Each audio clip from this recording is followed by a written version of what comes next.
Rəqəmsallaşma o deməkdir ki, ənənəvi olan bütün ixtisaslar dediyim ki, növündən asılı olmadan üstə gəl rəqəmsal texnologiyadır.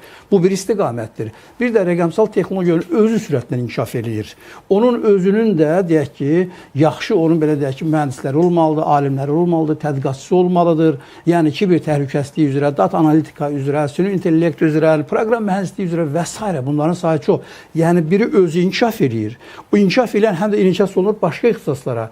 O birisi ixtisaslar bu texnologiyalardan asılı vəziyyətdədir. Yəni, buna uyğunlaşmasa geridə qalır. O ki, qaldı sizin sualınıza rəsmi olaraq cavab vermək istəyirəm ki, Azərbaycan Respublikasının Nazirlər Kabineti keçən illərə qərar qəbul edib ki, bu məsələlər diqqətə gətirilsin. Əlbəttə ki, demək, Cənab Prezident də bu məsələləri müxtəlif səviyyələrdə tapşırıbdır. Son zamanlarda müşavirədə kadr məsələsinə xüsusi diqqət ayırıbdır.